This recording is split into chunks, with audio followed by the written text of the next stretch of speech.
tienes y estás obligado a traer el animal, acá, animal que por supuesto se comía a los sacerdotes, no era entregada a la ofrenda, y tienes que traer el animal y una vez que lo traigas, entonces ya tu pecado está expiado. Se levanta este nuevo orden de sacerdotes de en medio del pueblo y dice, no, tú primero tienes que ir y si tienes un problema con tu hermano, ponte frente a tu hermano, pídele perdón y después, si puedes, anda al templo y lleva el sacrificio. Pero lo primero es que tú te pongas de acuerdo con tu hermano. Y si pecaste contra el Eterno, busca al Eterno en tefilá, en oración, preséntate delante de Él y que el Eterno te dé el perdón y después llega, pero no estás obligado.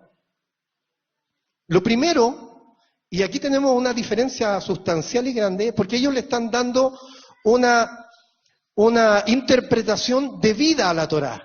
No una interpretación literal, le están dando una interpretación que tiene que ver con la vida de la persona. Le dicen, anda, preséntate delante de tu hermano, preséntate delante del Eterno y pídele perdón, eso es lo importante. Estos sacerdotes que se levantan y empiezan a predicar en contra del orden saduceo, son lo que nosotros conocemos como los fariseos. Ya tenemos dos grupos, los saduceos y los fariseos. Y si ustedes se van dando cuenta, hay una diferencia abismal entre ambos grupos. Una diferencia enorme. Uno, un grupo impuesto, otro, un grupo que se está levantando para ir en contra de este grupo que está impuesto en el templo. ¿Qué pasa con los sacerdotes que fueron sacados del templo? Los sacerdotes que fueron sacados del templo, aquellos que quedaron con vida, vuelven al trato original con el Eterno. ¿Qué hacen? Se van al desierto. Se van a Qumran. Y en Qumran se forman 22 comunidades, que son las comunidades de lo que nosotros conocemos como los esenios. Por eso que en Qumran fueron encontrados estos rollos, por eso que Qumran tiene tanta riqueza, porque los sacerdotes que fueron sacados del templo son los que se van a Qumran y forman comunidades, ¿verdad? Y vuelven a esa ortodoxia con el Eterno, ese trato original con el Señor, en el desierto. Y por último tenemos el grupo de los celotes, que los celotes son ya un grupo de ultranacionalistas judíos que quieren ir a la guerra directamente contra Roma, que van caminando y si ven un soldado romano, buscan cómo tomarlo y los matan. Acá hay un dato, ustedes conocen el término de sicario, ¿verdad? Todos conocemos el término sicario. Bueno, sicario, ese término viene de un tipo de cuchillo que usaban los celotes, que tiene por nombre sica.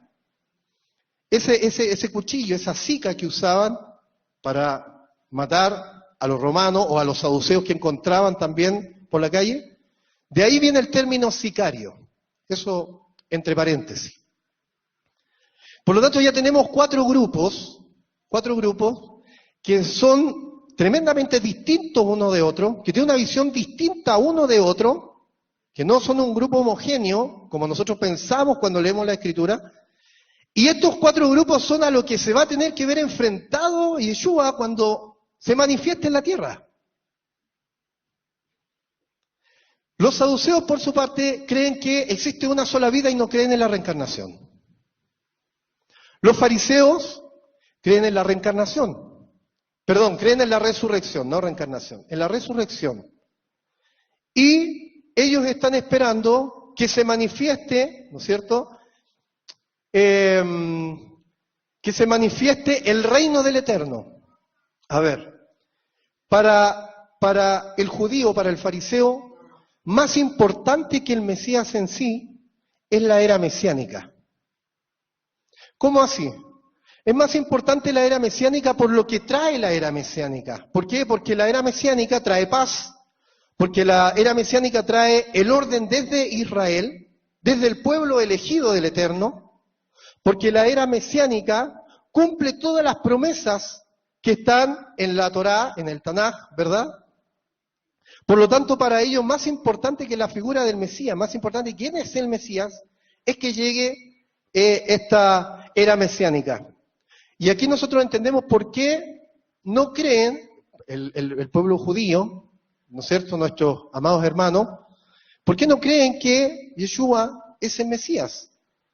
Porque ellos preguntan, oye, cuando llegó el Mesías, cuando llegó Yeshua, ¿hubo paz? ¿Qué respondemos nosotros? No hubo paz. Cuando llegó Yeshua y se manifestó, Israel tomó posesión de todo lugar y quedó como juez de todos los reinos. No, no fue así. Por lo tanto, no se cumplen las promesas mesiánicas. Claro, nosotros lo vemos desde la perspectiva de que el Mesías vino, ¿cierto? Y vino primero a reconciliar a su pueblo con el Eterno, y luego tiene que venir con vara de hierro, como dice Salmo 2, y hacer justicia entre todas las naciones. Pero para el judío no es así. Si no está en la era mesiánica, no hay Mesías. Después tenemos a los esenios, que los esenios como pensamiento tienen que el reino ya viene, ellos están todos los días preparados. Los esenios están todos los días preparados, son apocalípticos. Piensan que el reino viene ya, ahora. Y esto nos habla de los comienzos de mucha parte de la iglesia, porque estaba el pensamiento de ¿para qué vamos a tener hijos? ¿Para qué nos vamos a preparar? ¿Para qué vamos a estudiar? Si el reino viene ya, se establece ya. Va a venir el Mesías y se va a establecer el reino y... Así que ¿para qué? Y esto me recuerda a pensamientos que yo escuchaba de mis papás y de mis abuelos, que decían, ¿para qué hacer esto? ¿Para qué hacer esto si el Señor ya viene? Bueno, aquí estamos y seguimos esperando, pero Él ya viene. Amén. Está a las puertas. Estoy tratando de resumir, voy a cerrar porque no prendió el computador, cosas que pasan. Y tenemos por lo menos ya, no sé cuántos minutos llevamos, pero tenemos por lo menos un contexto de cómo es el contexto social de Judea en la manifestación del Mesías. Cuando se manifiesta el Mesías, estoy hablando de un contexto totalmente terrenal y no espiritual, el Mesías se ve enfrentado a través de los saduceos, a través de los fariseos y a través de este movimiento que es de los celotes, a este contexto social que es muy adverso y que es contrario, en cierta forma, en muchas formas, a la prédica que él trae. Es totalmente contrario. Recordemos cuando van a aprender al maestro y Pedro saca, ¿no es cierto?, su arma, ¡pum!, y corta, y el Señor le dice, no, así no es. Esa no es la forma. Entonces, ahora, ¿por qué los saduceos iban en contra del Mesías? Porque los saduceos tenían claro que si se manifestaba el Mesías, se terminaba todo este imperio saduceo. Se terminaba todo porque si se manifestaba el Mesías, quería decir que venía la era mesiánica, y que la era mesiánica traía consigo que ellos iban a tener que ser sacados del templo, porque no correspondían al templo, y esa buena vida que llevaban, porque la vida era una y había que vivirla bien, era la élite económica, las familias más ricas estaban dentro de los saduceos, por lo tanto había que vivir bien la vida. Pero si se manifestaba el Mesías, todo esto se acababa. Yo no sé si ustedes lo saben, pero desde el año 6 hasta el año 66 hay 24 aspirantes a Mesías, entre ellos el Mesías Yeshua. No es que solamente se manifestó, nosotros vemos la historia porque a nosotros nos interesa y porque la Escritura se encarga de dejarnos claro a nosotros quién es el Mesías de Israel. Pero aparte de él, hubieron 23 aspirantes a Mesías más. Quiere decir que cada un periodo de 3 años, un grupo de judíos salía y decía, este es el Mesías de Israel. Otro salía y decía, este también es el Mesías de Israel. Claro, pasaba, no llegaba a la era mesiánica, y se desestimaba, y se desestimaba, y se desestimaba. Todos estos aspirantes a Mesías están dentro de la historia judía. Uno los busca, uno lee, y ahí están, enumerados. Están todos. El único que no está es Yeshua. Ya vamos a ver por qué. Entonces Yeshua se ve enfrentado a este contexto social, a este contexto político-social. Cuando en la Escritura cuando la Escritura, y con esto ya vamos a tratar de saltar a Pablo, estoy sintetizando lo que más puedo, cuando en la Escritura nosotros vemos que dice, a los suyos vino y los suyos no le recibieron, la enseñanza que nosotros siempre tomamos es que él había venido a su pueblo y que su pueblo lo había desechado. Pero esto es completamente erróneo, es equivocado. Porque todos sus primeros discípulos eran judíos. Todos los primeros discípulos del Mesías eran todos judíos. Cuando la Escritura dice que vino a los suyos, se refiere a este orden, del cual también era parte, este orden fariseo. ¿Por qué? Porque Yeshua se levanta como un rabino que empieza también a interpretar en contra del templo. Cuando va pasando y está en las mesas de los que están vendiendo afuera del templo, él va y da vuelta a las mesas. ¿Por qué? Porque él entiende que el templo está corrompido, como lo entendían cada uno de los rabinos. Ahora, dentro del grupo fariseo, también tenemos un problema, porque tampoco es un grupo homogéneo. Tampoco es un grupo que tiene el mismo pensamiento. Hay dos grandes rabinos o maestros de la época. Me imagino que algunos de ustedes conocen estos nombres. Uno es Hillel y el otro es Shammai, ¿no es cierto? Shammai es el grupo anterior. Hillel es de la línea más flexible, ¿verdad? Shammai dice, y este ejemplo me encanta, es de un historiador llamado Mario Saban. Shammai dice, si te enfermas en Shabbat y estás a punto de morir, tendrás que morir. Porque ¿quiénes somos nosotros los hombres para ir en contra de lo que el Eterno ya ha designado? Así que si te enfermas en Shabbat, que el Eterno te ayude. Y él dice, oye, pero la Torá fue dada para el hombre, no el hombre para la Torá. Por lo tanto, si alguien se enferma y es Shabbat, hay que llamar a un médico. Tiene que venir a revisarlo un médico, tiene que venir a verlo un médico. Y hay una diferencia de líneas de interpretación entre estos dos grupos. Por lo tanto, cuando nosotros empezamos a revisar todos estos antecedentes, todas estas cosas, y empezamos a entender que más allá de lo que nosotros leemos en la Escritura, de la parte profética y de la parte espiritual de la manifestación del Mesías, hay todo un contexto político, social, al que él también se ve enfrentado. ¿A quién es la prédica de Yeshua? Nosotros diríamos a los gentiles.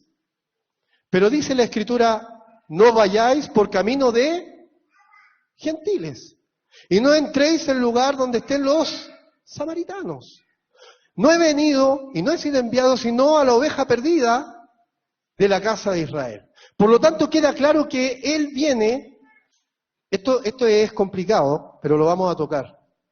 Esto es complicado porque si ustedes revisan los evangelios sinópticos, ¿no es cierto? Mateo, Marcos, Lucas, Juan. Ustedes se van a dar cuenta que Yeshua no entró a ninguna ciudad, o por lo menos la Escritura no lo dice, que fuera idólatra o pagana. No hay registro. No hay registro. Solamente cuando va con la Sirofenicia y se retira unos kilómetros, dice la Escritura que va hacia Tiro y Sidón, pero vuelve rápidamente. Pero a lugares donde había paganismo, Yeshua no entraba. No entró. No lo dice la Escritura.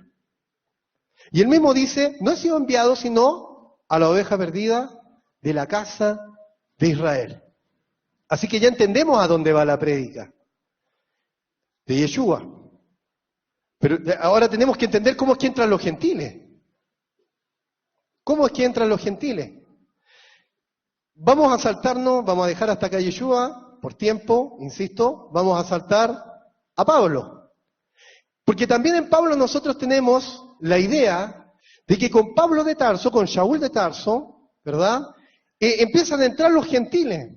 Pero si nos vamos en la historia, no sé, 250, 300 años antes, ya en Alejandría habían 500.000 judíos. 500.000 judíos que ya 250 o 300 años antes estaban fuera de Judea.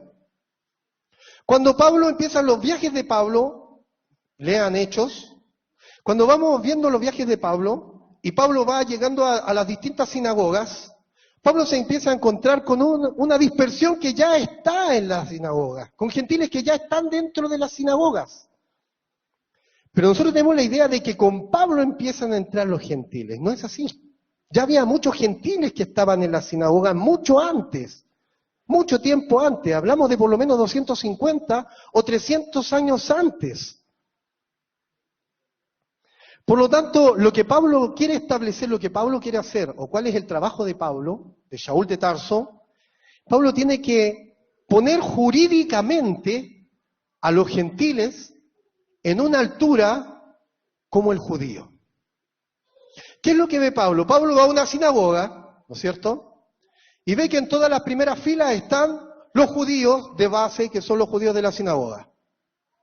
Al medio están sentados lo que se llama los Ger Tzedek, o los prosélitos de justicia, aquellos que están en el proceso de conversión al judaísmo. Y al final está lo que se llama los prosélitos de la puerta. ¿Qué es un prosélito de la puerta? Un temeroso de Dios. ¿Le suena esto, cierto? Cornelio, temeroso de Dios. Y nosotros espiritualizamos y decimos, ¡oh, qué lindo! Cornelio temía al Señor. Pero Cornelio, el término de temeroso de Dios, es que él estaba en un lugar establecido de la sinagoga. Él era un simpatizante de la sinagoga. A él le gustaba. Él era un prosélito de la puerta.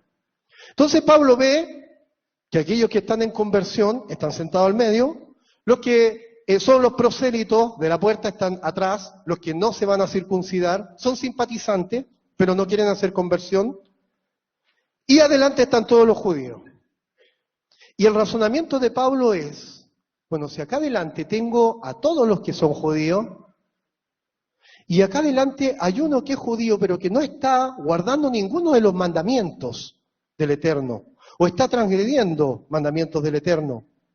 Y ahí al medio tengo a uno que está en proceso de conversión, y en la puerta uno que es simpatizante, pero como simpatizante está tratando de acercarse y de guardar toda la Torá, ese también es judío para mí. Y este es un tremendo problema.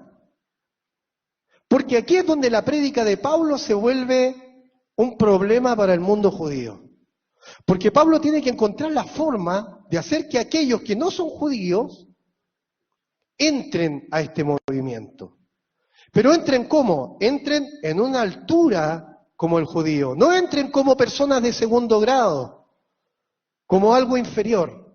Lo que trata de hacer Pablo, Saúl de Tarso, es jurídicamente elevar a los gentiles que están entrando a la altura del pueblo judío. ¿Amén? ¿Vamos bien hasta ahí? No sé si estoy muy enredado, pero yo me entiendo. Si uno de ustedes me entiende, perfecto. Por lo tanto, lo que tiene que hacer Pablo es elevar jurídicamente a estos gentiles que están entrando. ¿Cómo lo hace Pablo? ¿O cómo se hace esto? Bueno, hay dos grupos también dentro de este grupo de judíos, de este grupo judío, que ya es un grupo judío creyente en el Mesías, un grupo judío aparte, porque son creyentes en el Mesías, pero que están guardando toda la Torá. Este grupo se llama los ebionitas.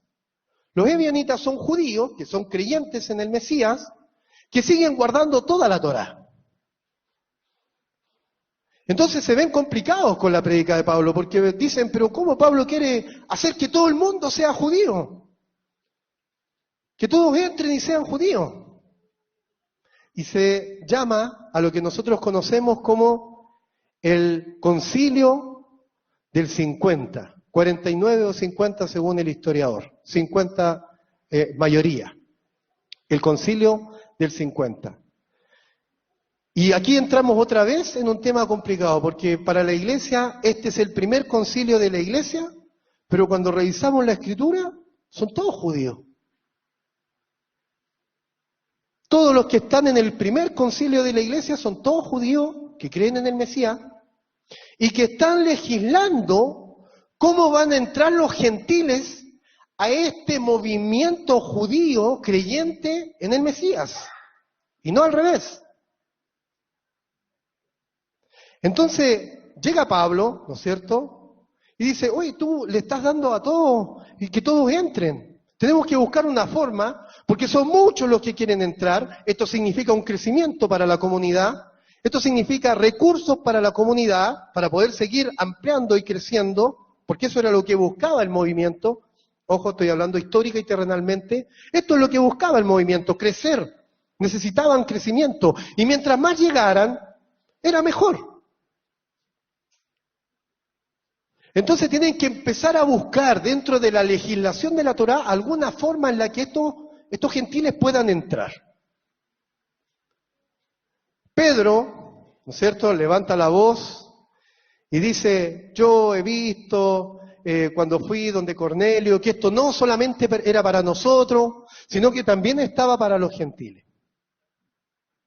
Pero quien juzga y que de alguna manera nosotros lo sacamos de la historia, lo borramos, lo dejamos ahí afuerita y le damos una altura a Pedro, pero quien está a cargo del movimiento es Jacobo, no Pedro. Santiago, Jacob. Él es el que está a cargo del movimiento.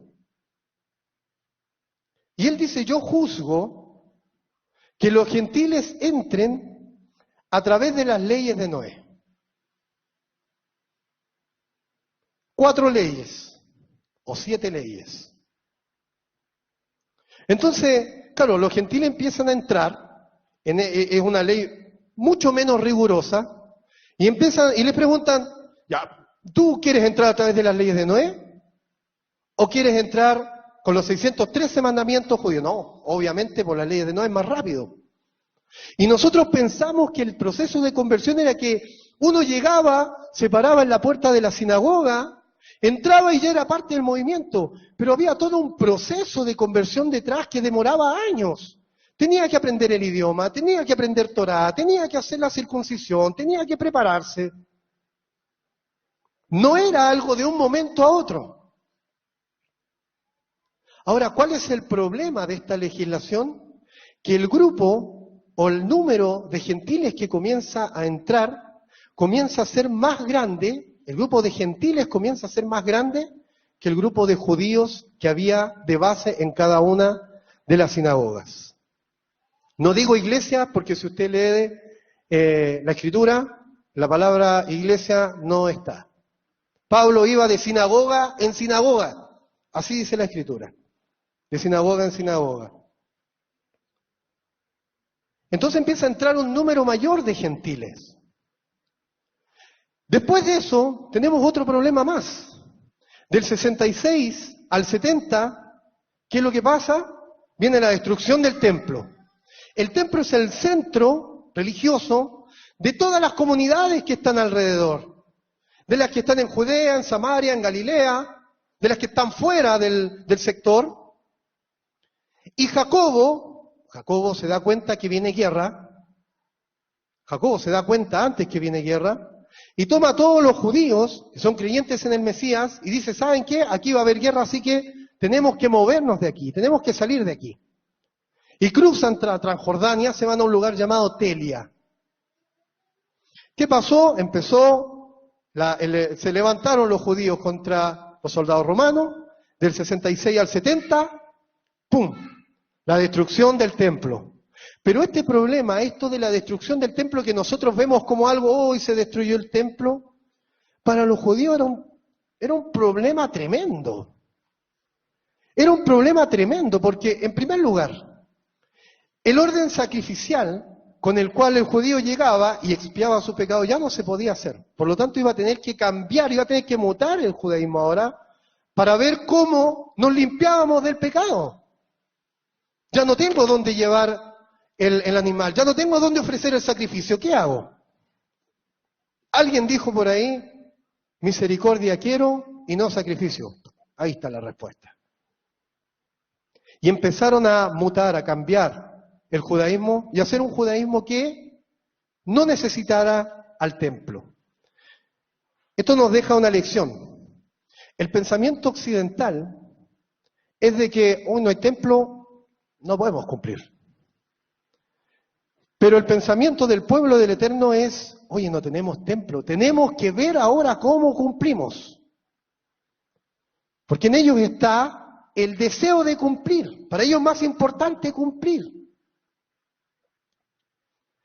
Esa es como primera parte. Segundo, todas las comunidades que están alrededor pierden la comunicación con la base central, que era Jerusalén.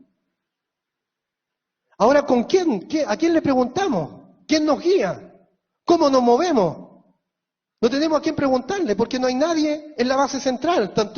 Cruzaron todos, se fueron. ¿Qué hacemos ahora? Y en este tiempo, en que no había central, las comunidades que empezaban a tener ya mayoría gentiles, empezaron a gentilizarse. ¿Y qué pasó? Aquí es donde los gentiles empiezan a tomar el control de las comunidades. Aquí es donde empieza el problema. Aquí tenemos un comienzo del problema. Los gentiles empiezan a tomar el control de las comunidades. Aproximadamente entre el año 90 y el año 97, Ignacio de Antioquía es el primero del que se tiene registro, de que se tiene un registro histórico que dice, nosotros nos tenemos que salir de este que es el movimiento judío. Tenemos que salir de esto.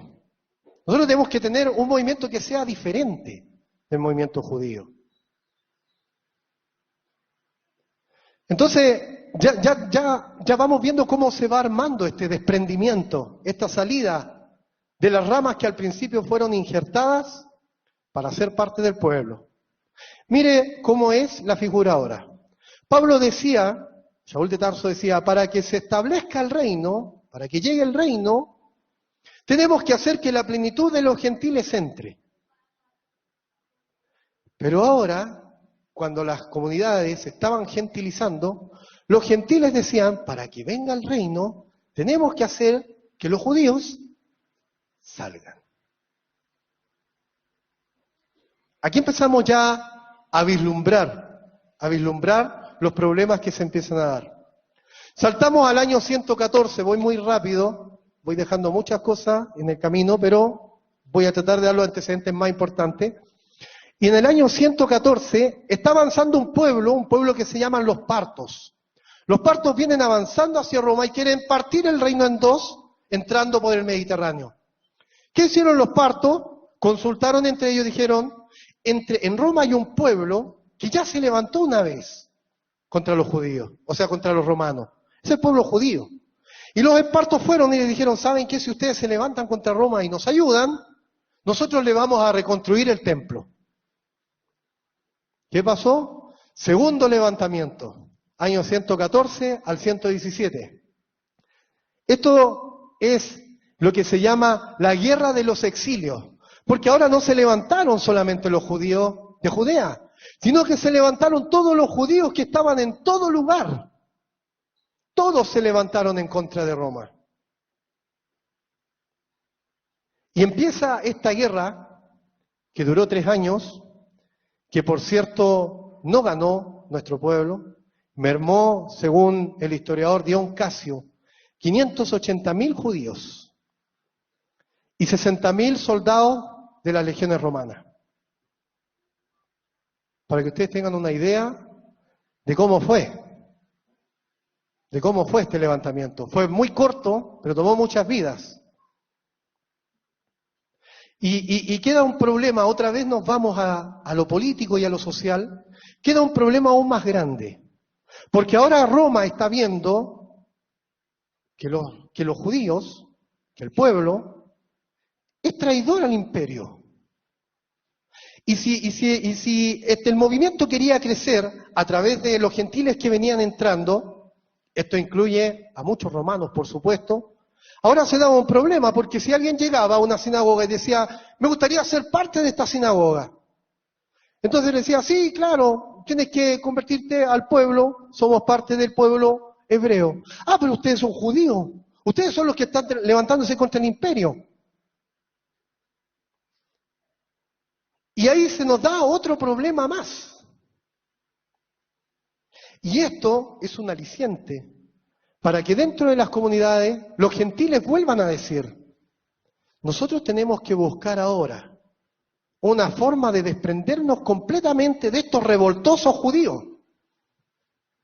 Tenemos que desprendernos de ellos porque si no el movimiento se va a estancar acá y no vamos a avanzar en nada. Nos vamos a quedar acá. Y empezamos con lo primero. Vamos a cambiar del día sábado para el día domingo. 114 al 117. Quiere decir que después de la muerte del Mesías, después del concilio apostólico del 50, después de la destrucción del templo en el 70, y hasta el año 114, todos los judíos que eran creyentes y que seguían al Mesías, seguían guardando Shabbat. Shabbat no se había cambiado. Pero claro, tenían que desprenderse y tenían que mostrar que eran algo diferente, para que aquellos que quisieran entrar, no entraran a un movimiento que estaba contra el imperio. Y empieza el cambio de los días.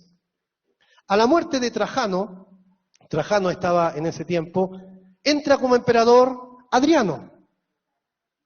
Y Adriano, ¿verdad? Adriano le dice a los judíos que se están levantando, le dicen, ¿saben qué? Ya mire, terminemos la revuelta. Siguen en guerra con los partos, terminemos la revuelta. Si ustedes nos ayudan y no se levantan contra nosotros, yo les voy a reconstruir el templo. Se calmó el pueblo, Roma pudo expulsar a los partos y avanzamos en tiempo hasta el año 130, 135 y todavía no tenemos ninguna construcción del templo. Nada. ¿Qué pasa? Empiezan a ir los sacerdotes donde Adriano y le dicen, oye, tú nos dijiste que si nosotros nos calmábamos, que si nosotros te ayudábamos con los partos, tú nos ibas a reconstruir el templo. Hay un lugar histórico que se llama la Jerusalén de Adriano, que es el lugar donde se supone que se iba a construir el templo de los judíos, el templo de nuestro pueblo. Pero pasaron como 15 o 10 o 15 años, y lo que había allí eran 4 o 5 piedras, una sobre otra. Tercer levantamiento judío. Adriano nos mintió, no nos reconstruyó el templo, nosotros cumplimos con lo que había, nos levantamos nuevamente. Tercer levantamiento del pueblo judío contra Adriano, levantamiento que no duró absolutamente nada. Y Adriano, cuando ya bajan, algo importante, en este levantamiento se nombra otro Mesías. Rabí Akiva dice, Bar Kokhba es el Mesías de Israel. Bar Kokhba era un general del ejército judío. Ahora, la pregunta que nosotros tenemos que hacernos, ¿por qué? Rabí Akiva si se equivocó, y el mundo judío sabe que Rabí Akiva se equivocó cuando nombró a Bar Kokhba como el Mesías. ¿Por qué ellos están dentro de la historia judía y por qué Yeshua no está dentro de la historia judía? Esa es una pregunta que nosotros tenemos que hacernos. ¿Por qué Yeshua no está? Si levantaron a Yeshua y ellos pensaban que no era más que un buen hombre, ¿por qué no está dentro de la historia judía? La respuesta es simple. Porque nadie se esperaba que del Mesías de Israel se formara una nueva religión. Y una religión que después iba a perseguir al pueblo judío. Esa es la gran diferencia, ese es el meollo del asunto.